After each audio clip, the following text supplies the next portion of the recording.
CJ, how you doing this morning? I'm doing good, Tiki. Good to talk to you, man. What's been going on? All is well. Trying to make sense of what's going on at the trade deadline. It seems like every year we have these, and there were no huge moves. I guess the Chapman was, but it wasn't right at the deadline. So we build it up, we hype it up, and then we debate, well, who won and who lost? Does any team really win or lose unless they go on to get someone at the trade deadline and then go win the World Series?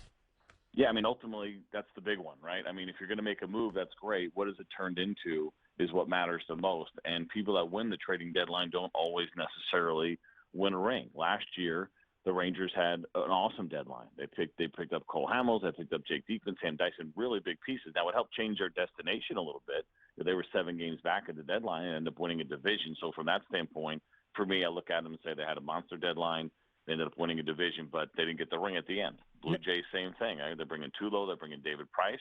They were 6 games back of the Yankees at the time. They end up winning a division, and that's great. And that's the part that you want to do. But ultimately, you want to finish it off with a ring. Winning the ring is really difficult to do. No matter how good your team is, everyone's excited about the Cubs. Ultimately, though, finishing it off, some things just have to go your way. Somebody steps up, has some pretty huge production. Somebody gets something done. Winning the ring is not going to be an automatic. But can you change your team's destination immediately and then also in the future by making these deals? And I think some teams have done that. And, again, going back to last year, Johnny Cueto goes to the Kansas City Royals for 3 pretty good left-handed pitching prospects. Not easy to get your hands on.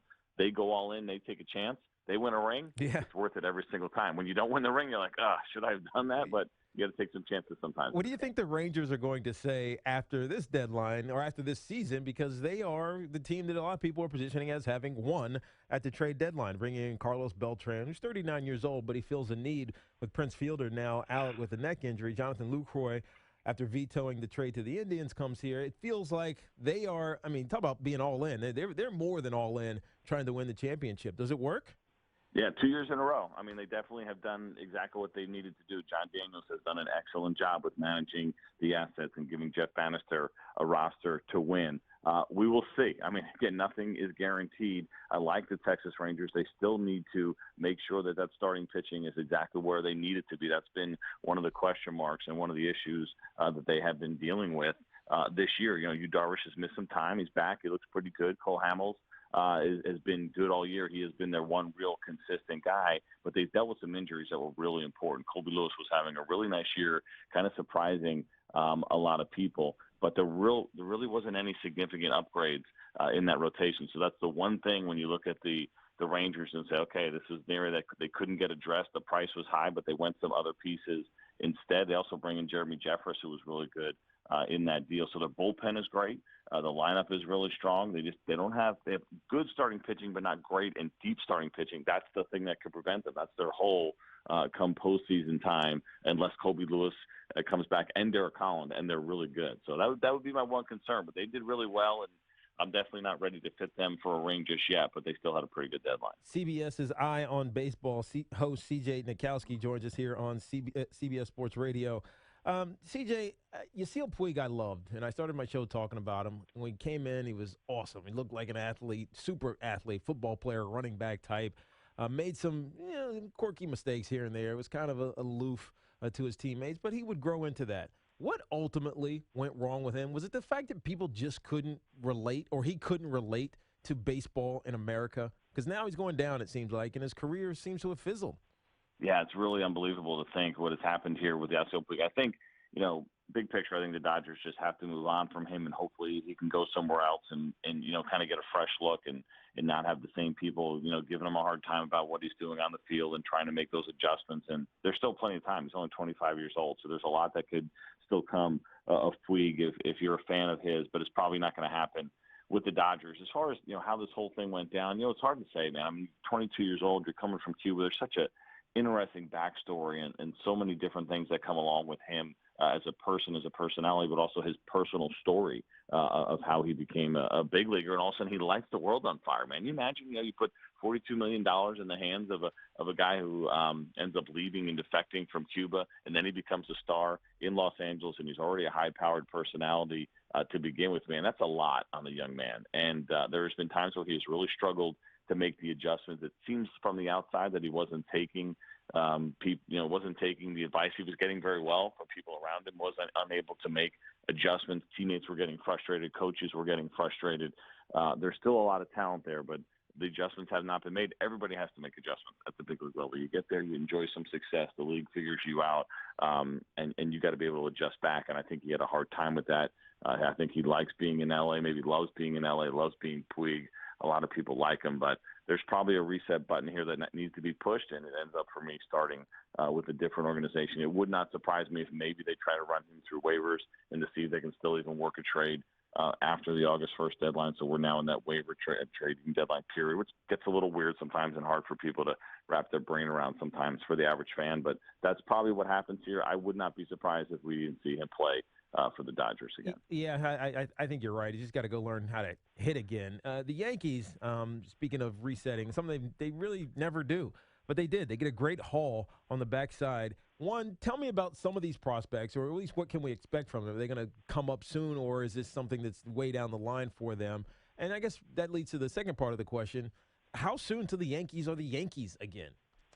Well, on the prospect side, it seems like Frazier and Torres are the ones that people are most excited about. You just never know. You know, guys get rated high from a prospect standpoint, and there's still some development there. Frazier's a little bit closer. You keep hearing about the bat speed. He's a young, excitable guy. Where he fits with the way the roster is constructed right now, we will see. But I got to imagine that's a name and a face that you'll be seeing in Yankee pinstripe sometime next year. Torres, the guy that they got from the Cubs in the Chapman deal, a little bit longer, 19 years old, another guy that's highly regarded, and the Cubs kept talking about how difficult it was for them to give him up to get Chapman, but at the same time, they're so deep in so many positions with young players. I don't think it was really that difficult for them, but highly regarded in the industry. I don't get as excited, not to take anything away from guys. It's good to be high on a prospect list, but you still got to get to the big leagues, and then you got to stick in the big leagues, and that's the most difficult thing to do regardless of how talented you are. But as far as the Yankees and kind of getting back to glory, it's such an interesting time for Yankee fans. They're trying to figure out, do they get excited about prospects that never had to do this before? And how do you act? Yeah. Give me the stars. I don't want the prospects. I want the stars. Yeah. So, you know what, though? I don't think it'll take nearly as long. Brian Cashman got what he wanted the last couple of years, which is the Yankees not overspending, not putting themselves in a situation that would ultimately lead to where they are now, right, which is contracts they can't get out from under, contracts that are crushing them right now. So they got to get through CC's contract. They got to get through A-Rod and Teixeira. When that money comes off the books, and I'm sure they'd love to maybe move one or two more that they're probably not going to move. I wonder about Brian McCann. His name has come up, but they're stuck with the Ellsbury deal. That's probably not going to change anytime soon. But once some of these dollars start coming off the books, now the Yankees are in a great spot when we go into that 2018 free agency period. It's going to be a really good one, maybe one of the strongest that we have ever seen, unless some of these guys sign extensions. So the Yankees are poised to spend money. They will be at that point, and they'll also be poised to trade some pretty good prospects. That's the other thing. You see, you gather these prospects. It doesn't necessarily mean all these guys are going to wear, Yankee uniforms. They could turn around and flip these guys for important pieces and big league established pieces quicker than people probably realize. So a year or two max, but this is what Brian Cashman wanted, and he did a really good job according to what everybody thinks as far as what they got in return. Yeah, CJ Nitkowski, host of CBS's Eye on Baseball, which airs on Saturdays from 10 a.m. To noon, joins us here on CBS Sports Radio. Matt Kemp is an interesting situation. The Padres, in some people's estimations, they won because they shedded so many of those bad contracts. You remember they went after it, right? And it didn't work out. But Matt Kemp said some interesting things. He's been traded now twice in 2 years. And he was a star. He felt like he was, one of the guys, right, that could lead your team. But he's starting to lose his passion. Now, you bounce around a little bit in your career. It's obviously a different situation. But how hard is that on a guy who should be one of the top players in baseball? Yeah, I mean, it's certainly not anything that anybody wants to hear. I didn't see that quote, but, if he's talking about, losing his passion or not feeling the same, that's not good for the Braves. Nobody wants to hear that. I mean, this guy has still got some talent left.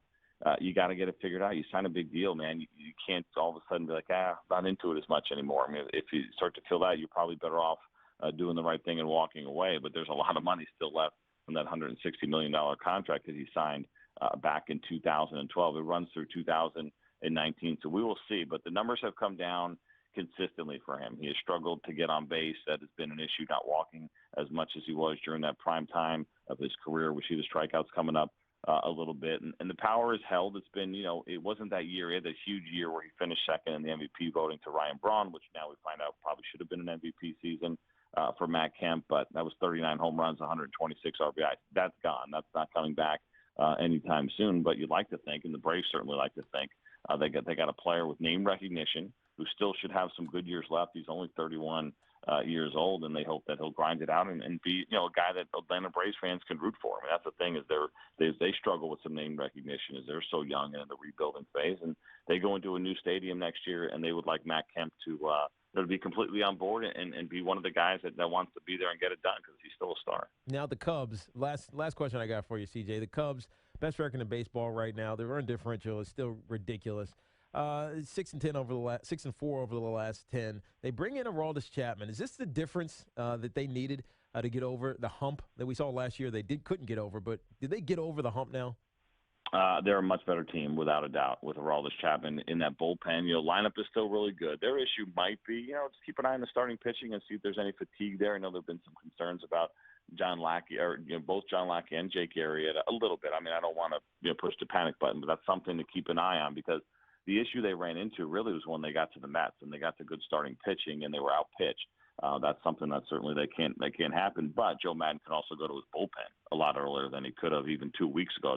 The improvements that they made, and Aroldis Chapman is obviously the big one, but it's also Mike Montgomery, another lefty that they brought in from Seattle, and it's also Joe Nathan, which is kind of interesting. Joe Nathan and Joe Smith. Joe Nathan is an interesting kind of comeback piece because he was such a dominant closer for so long in Minnesota, and then all of a sudden now we thought he's done, and here he comes back with the Cubs. It looks like he's throwing the ball pretty well. So it's a much deeper bullpen than it was. 4 impact relievers that they now have that they did not have 2 weeks ago. That's a big deal. And to go along with a couple of good relievers that they already had in guys like Pedro Strop, Hector Rondon. So they got some swing and miss at the end. They got their sidearm righty ground ball guy. They got their salty vet who's closed. I mean, they got everything they need, and they got their dominant lefty. And so all of a sudden the Cubs, the bullpen is what makes a difference. And, again, never know what's going to happen when you get out there in the postseason. But they are a much better team than they were 2 weeks ago. And they were a pretty good team 2 weeks ago. So I think that tells us everything we need to know about the Cubs. There you go. You get it from the best. C.J. Nitkowski, host of CBS Sports Radio's Eye on Baseball, which airs Saturdays from 10 to noon. C.J., I appreciate you. Good info here, always. Absolutely. Anytime, Tiki. Have a great day, man. Thank you. You as well.